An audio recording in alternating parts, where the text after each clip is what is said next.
की press conference में एक बहुत महत्वपूर्ण मुद्दा है जो लोकतंत्र की रक्षा के लिए बहुत ज़रूरी मामला था, उसको तार-तार किया जा रहा है। उसके बारे में आपको कहना चाहता हूँ कुछ बातें। लोकतंत्र में लोकसभा और विधानसभा जो संविधान के तहत स्थापित की गई थी, उनके अध्यक्षों की बहुत मर्यादाएं जो होती है, क्योंकि देश की लोकतंत्र बचाने के लिए ये दोनों एजेंसियां, चाहे लोकसभा हो चाहे विधानसभा, बहुत महत्वपूर्ण अपना पार्ट अदा करती है। आज जो मामला है उसमें हमारे माननीय स्पीकर ज्ञानचंद गुप्ता जी, जिन्होंने पंचकुला से भारतीय जनता पार्टी के उम्मीदवार कुलभूषण गोयल का नॉमिनेशन फाइल करवा के खुलेआम पार्टी का प्रचार किया और दफ्तर का उद्घाटन किया, पार्टी का प्रचार किया और स्पष्ट तौर पर पार्टी के लिए काम किया। और लोकसभा और विधानसभा के अध्यक्ष को निष्पक्ष होना चाहिए, किसी पार्टी की तरफ उसका झुकाव नहीं होना चाहिए। और ये जो है केवल होना नहीं चाहिए, लोगों को भी दिखना चाहिए कि वाकई ये निष्पक्ष है। किसी पार्टी के प्रति इनकी अध्यक्ष बनने के बाद कोई जो है वो नहीं रही। तो मैं इसमें जो पार्टियों की गतिविधियों का इन्होंने भाग लिया है, इससे सारे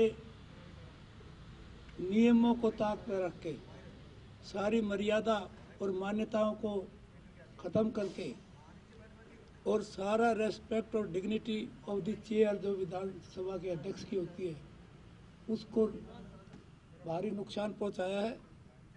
और जो ये लोग मर्यादाओं की बात करते हैं बीजेपी वाले, राजस्थान का एक उदाहरण है। कुछ दिन पहले जब राजस्थान में बीजेपी सरकार जो है कांग्रेस सरकार को टॉपल करने जा रही थी, उनको विधानसभा को, मुख्यमंत्री को डिस्प्लेस करने जा रही थी, उस टाइम बीजेपी के अध्यक्ष सतीश पूनिया जी ने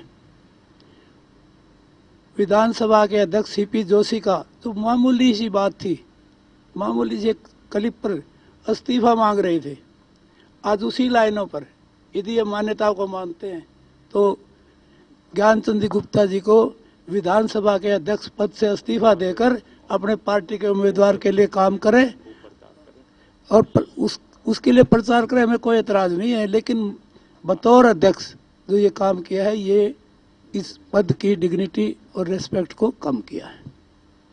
तो हम उन्हीं के लाइन पर जो बीजेपी की लाइन है, उसी लाइन पर इस्तीफा मांग रहे और इस्तीफा देकर प्रचार करें। आज का हमारा मेन इशू यही था कि अध्यक्ष महोदय विधानसभा में बड़े कानून लागू करते हैं, बड़ी बातें करते हैं, लेकिन खुद पर लागू नहीं करते उन नियमों को।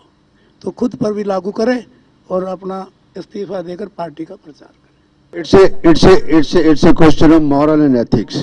Moral and ethics. Previously, it has been the tradition in the government, in the parliament also, कि जो भी पार्लियामेंट के अंदर स्पीकर लोकसभा का या चुना जाता था, या स्टेट के अंदर भी पहले एक परिपाटी थी कि जो चुना जाता था वो कुछ टाइम के लिए अपनी मेंबरशिप को सस्पेंड करवाता था।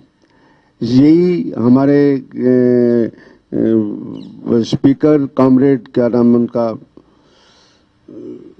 सीपीएम के थे, क्या नाम उनका, सोमनाथ चटर्जी ने इस परंपरा को मेंटेन रखा।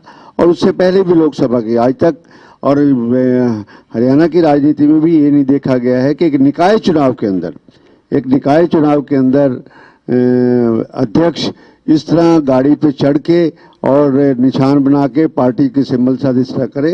ये अध्यक्ष पद को शोभा नहीं देता। एक इम्पार्शल ड्यूटीज होती हैं और गरिमा होती है, और स्पीकर किसी पार्टी का नहीं कहलाता है, वो हाउस का स्पीकर कहलाता है।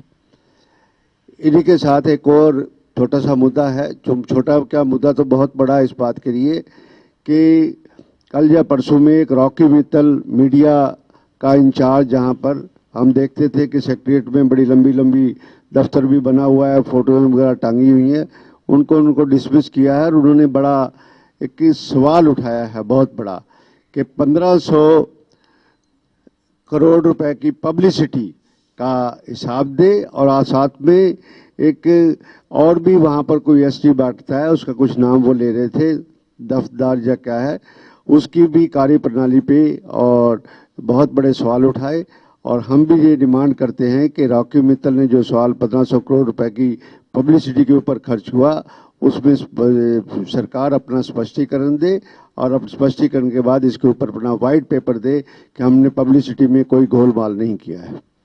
किसानों के साथ क्रूरता से आंदोलन को चलने की कोशिश की जा रही है इतनी सर्दी के अंदर, और सरकार ये बात भी आपके माध्यम से करने से संकोच नहीं करेंगे हम कि मुख्यमंत्री और उप मुख्यमंत्री कहते थे कि एमएसपी नहीं मिली तो राजनीति छोड़ देंगे। एमएसपी तो मना हो गई। एमएसपी तो बात प्रधानमंत्री भी नहीं करते, ना ही तोमर जी करते हैं। कहते हैं आज के दिन में तो कहते हैं कि हम किसी हालत में अमित शाह को जब सारे के सारे किसान नेता मिले, उन्होंने कहा हमें एमएसपी दे ही नहीं सकते। तो मुख्यमंत्री जी इस बारे में स्पष्ट, मुख्यमंत्री जी आपने ऐलान किया इस बात के लिए कि मैं इस्तीफा दे दूंगा। अब आपके कितने मॉरल्स हैं, कितने एथिक्स हैं, इसी बयान पे ही डिपेंड करेगा इस बात के लिए। और किसानों से हम सभी, ये जो हम एमएलएस बैठे हैं, हम सभी इस बात के लिए आग्रह करते हैं प्रधानमंत्री से कि प्रधानमंत्री जी और तोमर साहब, आप किसानों के साथ वार्ता के लिए बुलाइए। और ये एक बहुत बड़ा मुद्दा है, ये कोई भारत की 80% जनता के साथ ये मुद्दा जुड़ा हुआ है। एमएसपी सिर्फ किसानों की बात नहीं है। और आप हमेशा ही स्वामीनाथन और एमएसपी की बात करते थे, और आज एमएसपी देने में आप कतरा क्यों रहे हैं, किस बात के लिए? और बड़ी जायज़ मांग है। काले कानून है, काले कानूनों का हम विरोध करते हैं, कांग्रेस भी विरोध करती है, किसान भी विरोध करते हैं। इस काले कानूनों की व्याख्या अगर करने लगे तो बहुत सारी क्लॉजेज ऐसी होंगी, और प्रेस कॉन्फ्रेंस में बहुत सारा समय लग जाएगा इस बात के लिए। और सबसे बड़ी बात पूछना चाहते हैं सरकार से कि किसानों के हित में है क्या, अपना स्पष्टीकरण दे इस बात के लिए। और किसान नाराज क्यों हैं? एनडीए से प्रकाश सिंह बादल ने नाता क्यों तोड़ा है, क्या वजह है? आप प्रकाश सिंह बादल को ही नहीं कन्विंस कर पाए तो आप किसानों को कैसे कन्विंस कर पाएंगे?